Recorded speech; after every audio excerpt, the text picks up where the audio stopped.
The greatest to ever do it and the greatest dynasty that the NFL has ever seen have agreed to part ways. What do we remember about Bill Belichick's time with the New England Patriots, and what is next coming up on today's episode of Locked On NFL? You are Locked On NFL, your daily NFL podcast. Part of the Locked On Podcast Network, your team every day.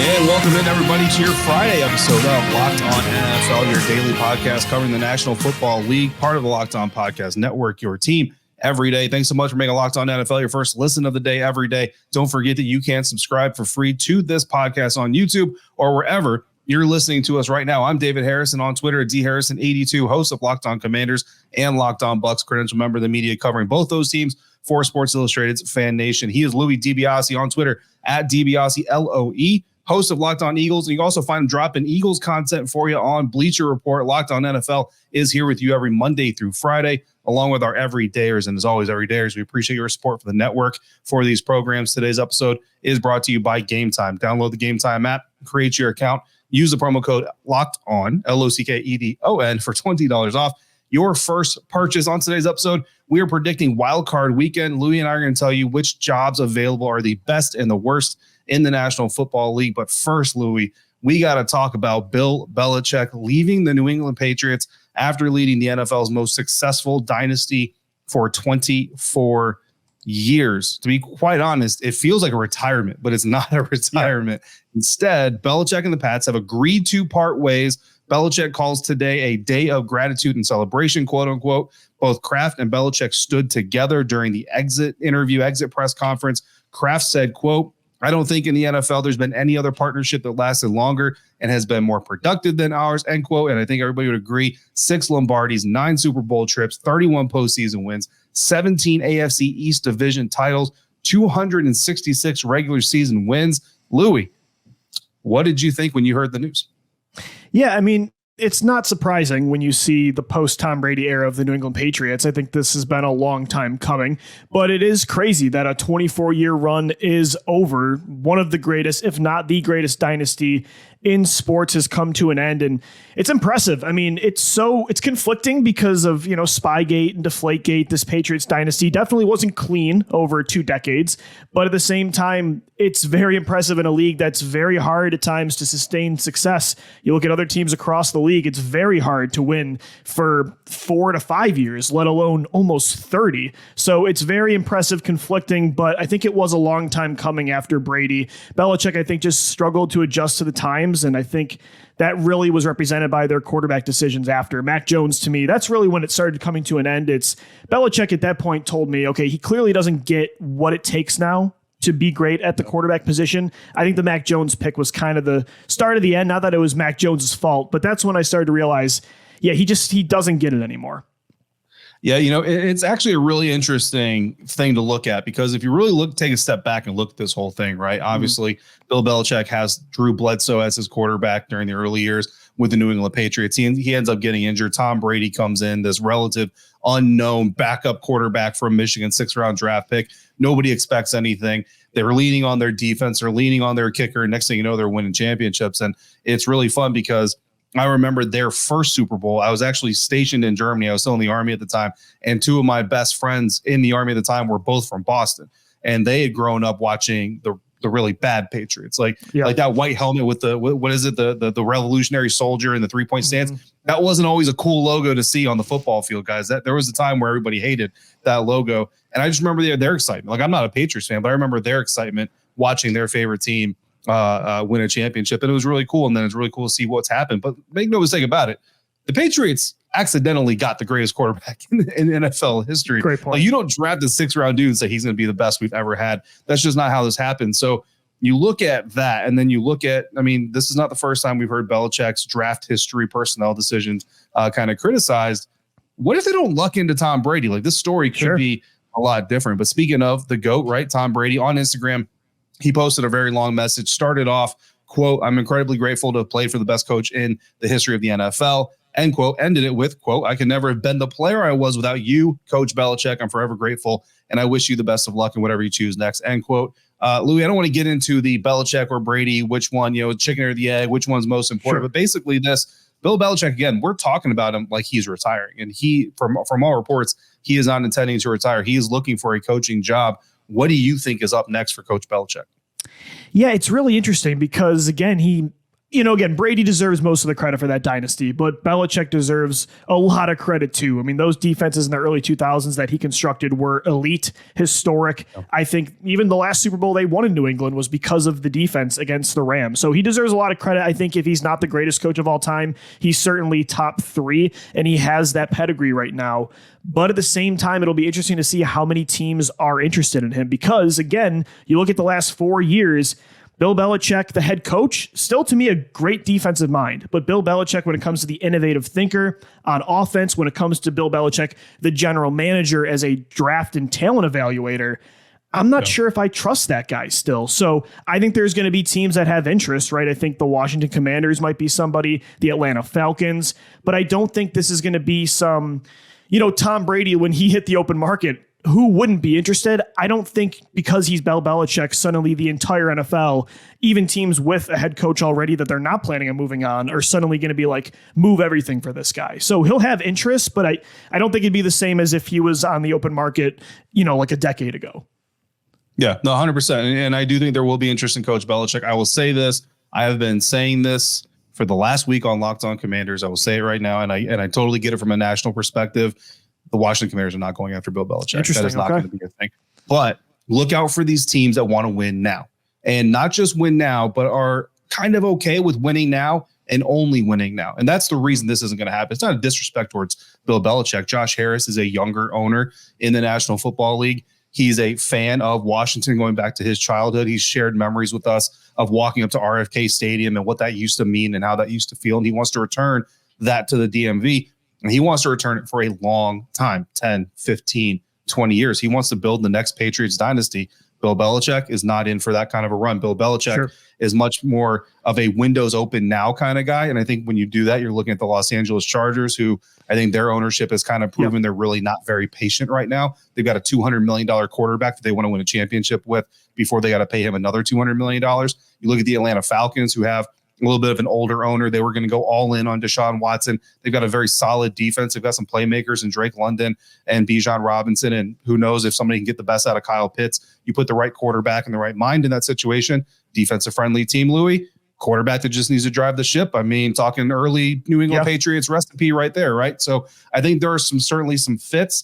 Where New England's legendary coach is going to wind up is very interesting. I do think that he does wind up somewhere, though. I don't think this is a situation where he doesn't get a job. But which job is important? Also, which job out there is the best job? We're going to tell you our opinions. I'm going to tell you why Washington's is actually the best job in the NFL right now. Louis is going to tell us what he thinks about my take and share his coming up next on today's episode of Locked On NFL, part of the Locked On Podcast Network, your team every day. Today's episode of the Locked On NFL podcast is brought to you by Gametime. You shouldn't have to worry when you're buying tickets to your next big event. Gametime is the fast and easy way to buy tickets for all the sports, music, comedy, and theater events near you. With killer last-minute deals, all-in prices, views from your seat, and their best price guarantee, Gametime takes the guesswork out of buying tickets. They're the only ticketing app that gives you complete peace of mind with your purchase. You can see the view from your seat before you buy, so you know exactly what to expect when you arrive, potentially for the NFL playoffs. All-in prices show your total up front, so you know you're getting a great deal before you check out. You can buy tickets in seconds with just 2 taps. They're obsessed with finding ways to help you save money on your tickets. Take the guesswork out of buying tickets with Gametime. Head over to Gametime, download the app, create an account, use the code LOCKEDON for $20 off your purchase. Terms do apply. Again, create an account, redeem the code LOCKEDON for $20 off. Download Gametime today. Last minute tickets, lowest price guaranteed.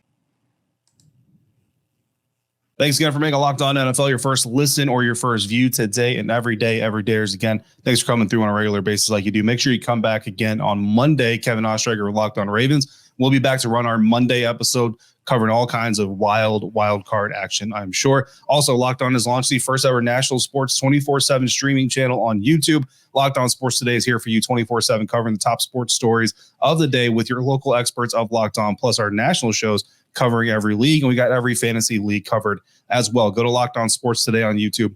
and subscribe to the first ever national sports 24/7 streaming channel.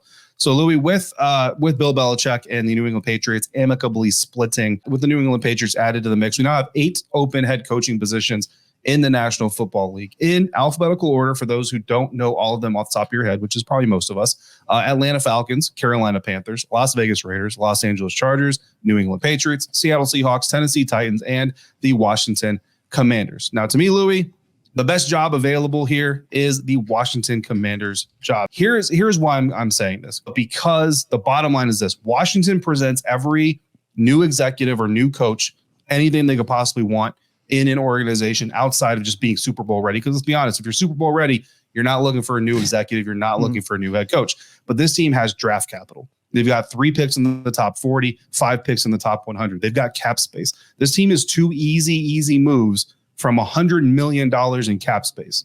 This team, Louis, could literally cut its 4 most expensive contracts in dead cap and still rank 6th in the NFL in cap space projected for 2024.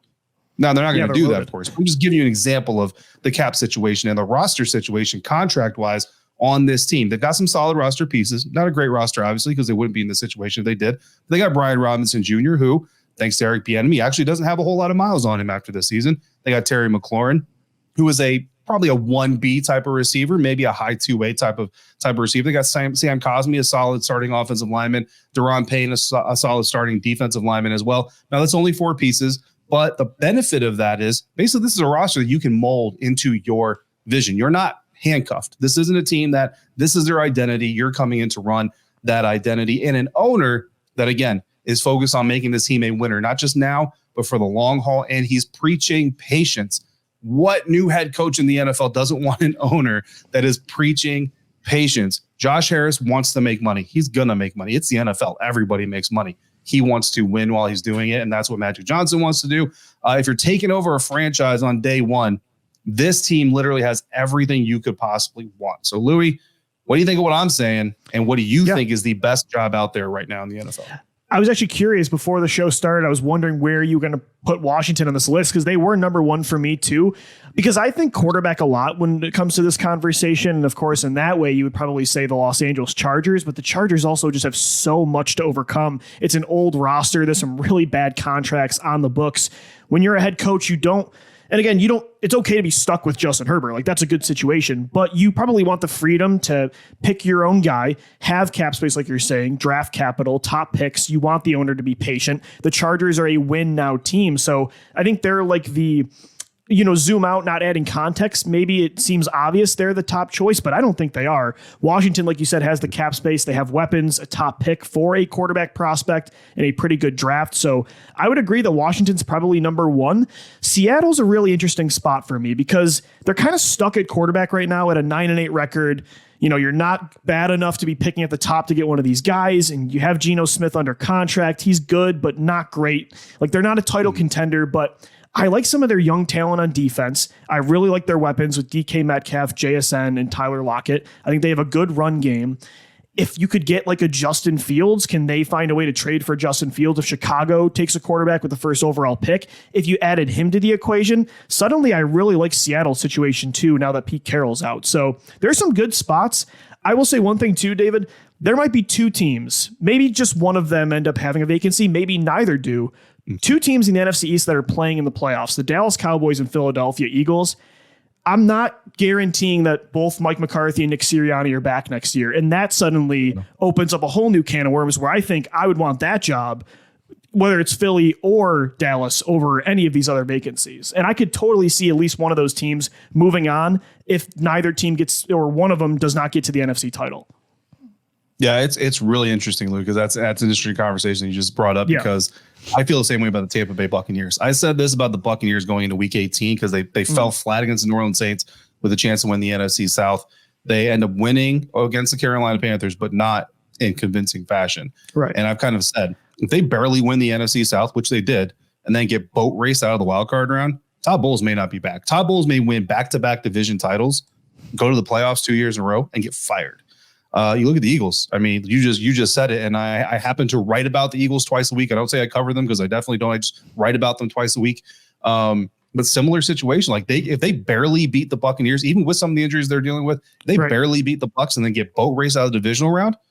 I mean, same thing. Dallas Cowboys. I mean, like it's crazy to think like 3 of the teams in the playoffs in the NFC could, in a feasible world, be without head coaches next year. But you also bring up the quarterback conversation, and I love that you did, because that's going to come up here for me in just a little bit. Because I think when you're talking quarterback as a new head coach, you either got to love the guy you're forced to inherit, or you need an open position. And I think that's where Washington, I don't think too many people are going to love Sam Howell in the sense of saying he's my number one coming next year. You're definitely bringing in some sort of competition, depending on where you bring that competition in. But if you don't love Justin Herbert, that certainly hurts the Chargers job. But Louis, to you, what's the worst job of the available ones right now? For that exact reason, I'll put the Carolina Panthers. And it's not because I don't believe Bryce Young can be a good quarterback. I just don't know if he's the guy I want to hitch my wagon to, and he's not going anywhere. If you go to Carolina, you're stuck in that position. And it's not, again, Bryce Young, it was a really unfair situation to put that kid in 2023. And I think he has a pretty high floor in this league if he's got good weapons around him and protection. I just don't know if he's ever going to be an elite quarterback. And you combine that with the fact that David Tepper, you've heard all the rumors about what he's like as an owner. And, you know, there was one story, I'm not sure if it was true, but it was regarding like coaches in the building telling candidates to maybe not go there. And so you hear that, and even the press conference where Tepper is almost trying to tell the media and the country that, hey, he kind of liked CJ Stroud too. He likes Bryce Young, but he was open to taking Stroud, and that might have been the original plan. Just Carolina, there's so many red flags coming out of Charlotte. So it might be obvious, David, but I think the Panthers are the one I just would not want to go to if I'm a head coach. Yeah, I mean, look, it's worth saying. It might be obvious, but it's worth saying it because, for one name and one name alone, if you have options, you don't take that job, and that's David Tepper. Like that name alone. No offense to Bright, bro. I like free Bryce Young. Like that's what needs to start on social media is free Bryce Young, because that is a terrible situation to put anybody in. And I really do. I really think that if you see it, when we see a coach take that job, somebody's getting it. If you see it, when you see a coach take that job, that's a situation where that coach wanted to be a head coach and didn't have any other choice. Totally. Like, I could see like the Eagles offensive coordinator, Brian Johnson, got an interview this week. And I don't think he's somebody that's going to be as hot of a candidate as maybe they thought he'd be early in the season. So yeah, you're totally right. I mean, a guy that wants to be a head coach, but doesn't have the options of like a Harbaugh, or potentially Ben Johnson coming out of Detroit. They're probably going to take that job, and good luck. Yeah, Bucks OC Dave Canales, same thing, and Dave is a nice guy. I would stay in Tampa and coach Baker Mayfield for another year if those were my two choices. So yeah, hands down the worst job in the NFL. I'm going to throw an also ran, and I'm glad that you had the conversation you did a little while ago, because it's the Los Angeles Chargers for me. Like that's the second worst job after the Carolina Panthers, and outside of Los Angeles. So if you want to be an actor or something or get in some commercials maybe, but the fan base isn't that rabid. I mean, most of your fan base is still in San Diego, and even those guys are not too happy. Again, you're tied to Justin Herbert, and not only are you tied to Justin Herbert, but he's entering the second year of a new contract that's paying him a whole lot of money. You're not going to get away from that money. Not that I'm saying you should want to anyway, but here in about 2 or 3 years, he's going to want another deal, and you're going to have to then stress your cap out even more. Like you mentioned, $43 million in the hole in salary cap. I mean, I don't know how you get out of that hole without getting rid of some talent. Khalil Mack, Joey Bosa. Like I don't know who you're getting rid of, Derwin James, but you got to get rid of somebody, at least one person, and you're not going to be able to replace them in the draft capital. They have all their picks, but that's all they have is all their picks. In a situation like this, you want to have somebody else's picks in your back pocket as well. And the Chargers, I mean, early on, they were by and large called the best job in the NFL. I actually think that's the second worst job in the NFL, and it's only because of David Tepper that it might not be the worst job. I think it'll be really telling who they get. It'll be really telling how much value. I mean, we already know how much value quarterback has in this league, but as you're saying, outside of having Justin Herbert, and I'd be totally fine hitching my wagon to Justin Herbert, but outside of that, it's almost as bad of a situation as Carolina. So if they still land a Harbaugh or a top candidate, it'll tell how much people around this league believe Herbert's a special talent.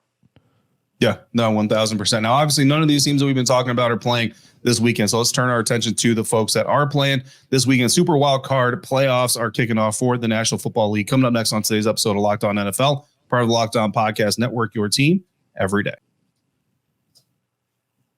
Locked On NFL is brought to you by Jase Medical. I know we come to sports to escape from some of the crazy realities of real life, but can we take just a minute to talk about preparing for real life. According to the FDA, pharmacies are running out of antibiotics right in the middle of the worst flu season in over a decade.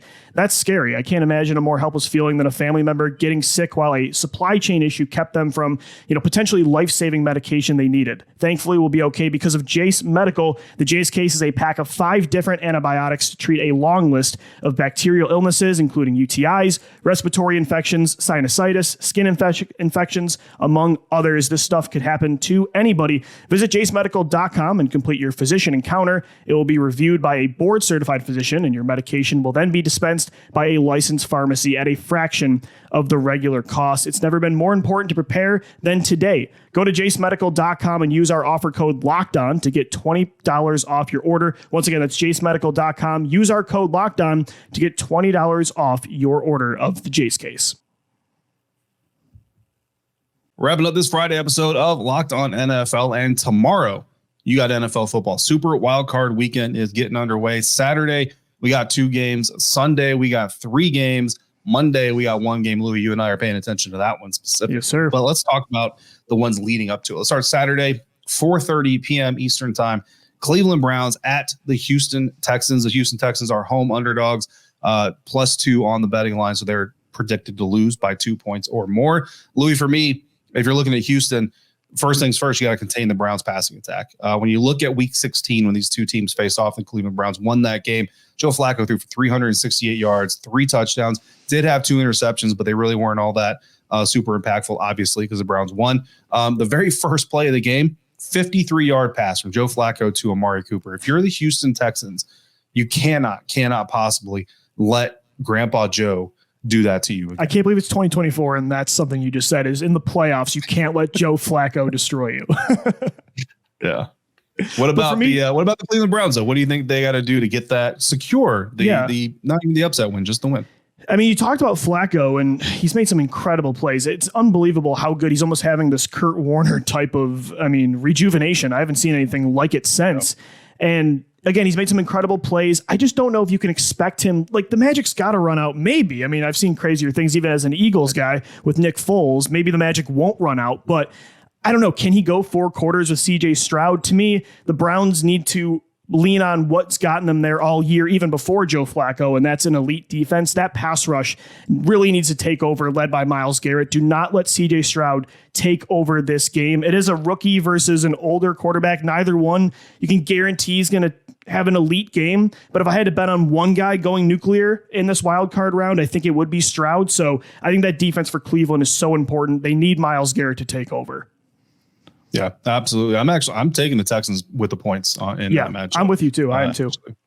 Yeah. 8:15 p.m. on Saturday Eastern time, all times Eastern time, but 8:15 p.m. the Miami Dolphins travel to face the Kansas City Chiefs. The Chiefs are favored at home by 4.5 points. And Louis, for the Chiefs, they got to get pressure to Tua Tagovailoa. They got to bring to the fight to Tua. The Dolphins honestly look kind of pedestrian when they don't have all their weapons on the field. Jalen Waddle is questionable for this one. Running back Raheem Mostert is questionable for this one. Tyreek Hill is good. He doesn't have a game designation. But even if Waddle and Mostert play, neither of them are 100%. Neither of them are 80% in this game. And typically, like I said, when the Miami Dolphins don't have all those weapons out there for Tua to use, things can go a little haywire. The Kansas City Chiefs defense has been under the radar good this season. I think it's going to come down to the Chiefs defense. They got to bring the fight to Tua. They got to make Tua do things under duress and make him uncomfortable. If they do that, I think they get the win. Yeah, look, I'm not expecting Tua to go in there in a really bad weather environment. Not a great track record against great teams on the road, against great quarterbacks. Look, Tua, obviously, you would want to say he needs to go in there. You would hope a franchise quarterback, considering all the issues they have on the roster with injuries, would be able to elevate. But I think it would be naive to say that's what needs to happen, because I don't expect it. The roster really is decimated on both sides. And like you said, even if some of these star players around Tua play, they're not going to be at 100%. So they got to be multidimensional on offense. Like, Mostert's hurt right now, but you've got to be able to find a way to run the ball, keep the Chiefs off the field. You don't have your 2 best pass rushers. Your secondary's banged up. Your best corner is hurt.